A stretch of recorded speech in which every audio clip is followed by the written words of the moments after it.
Halo teman-teman, selamat datang di channel Mari Berkarya. Pada kesempatan kali ini kita akan membahas jangan beriklan untuk marketplace.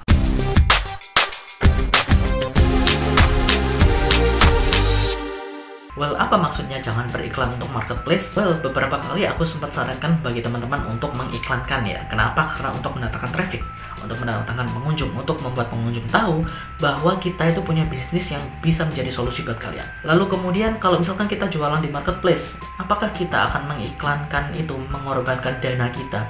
Misalkan mengiklankan di Facebook, atau di Google, atau di TikTok, atau dan sebagainya. Kita mengiklankan itu, kemudian linknya itu kita arahkan ke marketplace. Apakah itu baik? Tidak baik, teman-teman. Jangan sekali-sekali seperti itu. Kenapa?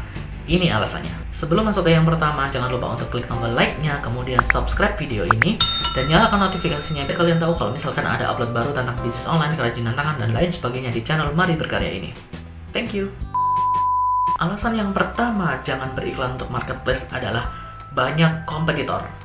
Well, seperti yang kita tahu, marketplace itu adalah pasar. Kalau misalkan, kalau kita bayangkan di offline-nya ya, di keadaan nyatanya ya, marketplace itu adalah pasar. Kalian memberikan selebaran gitu kan, aku jual produk nih di pasar A. Aku jual produk, misalnya sepatu nih, aku jual sepatu nih di pasar A atau di pasar B. Mereka yang datang ke pasar, apakah mereka akan langsung datang ke tokomu? Enggak. Mereka akan melihat-lihat produk lain juga. Mereka akan membandingkan, aku memang datang ke sini itu untuk iklan di toko A, di tokomu itu. Tapi ternyata aku lihat di toko B, produknya ini lebih murah dan lebih bagus. Reviewnya juga bagus. Aku beli di toko B A. Mereka tidak jadi beli di kamu, tapi mereka jadi beli di toko B, toko yang lain. Kenapa? Karena di marketplace, orang bisa melihat banyak produk, tidak hanya produkmu.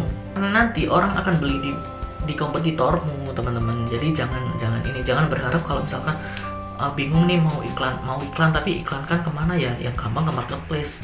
Nggak kayak gitu. Mereka nggak langsung ke produkmu, teman-teman, karena di marketplace itu biasanya di bawah akan ada kolom produk yang berhubungan atau produk yang mirip dengan produk ini, kan ada listnya tuh. Nah, customer biasanya melihat-lihat itu. Setelah melihat produkmu nih, detailnya kayak ini, mereka mesti berpikir, apa bener ya harganya kayak gini ya. Nah, mereka lihat di bawahnya ada produk yang serupa atau produk yang mirip atau produk yang berhubungan. Mereka lihat tuh produk lainnya juga, dan mereka akan membandingkan. Kalau misalkan ternyata produkmu itu nggak bagus, ada produk yang lain yang bagus, ya bye-bye. Kemudian yang kedua adalah marketplace bukan punya kamu. Nah, maksudnya kayak gini. Marketplace itu sama kayak tadi ya, pasar ya. Kalau misalkan nih kamu sudah iklankan di Facebook, di Google, mengarahkan mereka ke tokomu di marketplace itu. Kemudian nih, ternyata marketplace-nya alamat websitenya pindah. Misalnya pasarpedia.com, ternyata ganti jadi pasar2pedia.com. Nah, kayak gitu, alamatnya ganti. Otomatis orang-orang yang kamu iklankan di pasarpedia.com ini, yang pertama tadi ini, akan nyasar dong, nggak tahu dong alamatnya kemana, karena pasarnya pindah, alamatnya pindah. Karena itu bukan punya kamu, teman-teman. Marketplace itu bukan punya kamu. Terus misalkan ternyata ada kebijakan baru di marketplace itu, kamu ditarik biaya per bulannya, dan ternyata biaya itu sungguh sangat besar. Terus kamu sudah mengiklankan nih, sudah mengeluarkan misalkan puluhan juta untuk mengiklankan ke marketplace. Ternyata marketplace itu juga charge kamu.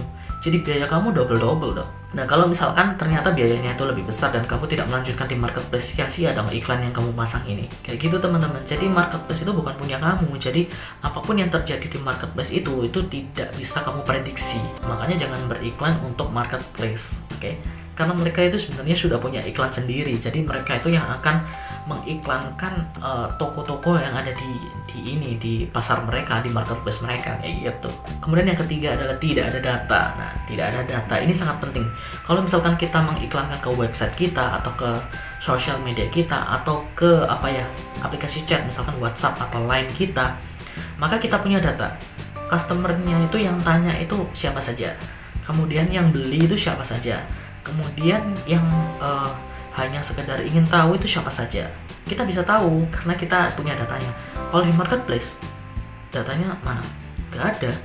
Yang punya datanya ya pemilik marketplace-nya. Jadi kamu hanya memberikan pemilik marketplace itu data. Kalau misalkan kalian ingin memasang iklan di Facebook Ads, Google Ads, Instagram Ads, TikTok Ads, dan sebagainya, Kalian iklankan langsung ke website kalian sendiri atau ke aplikasi chat kayak ke WhatsApp atau ke Line misalkan, biar bisa konsultasi langsung ke kalian, biar bisa langsung tanya-tanya ke kalian, langsung beli di kalian. Jadi kalian punya datanya dan kalian bisa handle orang-orang yang ada di sana, customer kalian kayak gitu. Oke, itu tadi adalah beberapa penjelasan tentang alasan mengapa kalian jangan beriklan untuk marketplace. Well, semoga kita semua bisa punya bisnis yang sukses, yang bisa bermanfaat bagi kita sendiri, bagi orang-orang di sekitar kita, dan bagi seluruh orang yang ada di dunia. Karena kami percaya bahwa orang Indonesia memiliki kreativitas untuk membuat karya yang berkualitas. Tetap belajar, terus berkarya, dan selalu bersinergi. Mari berkarya, ini karya kita.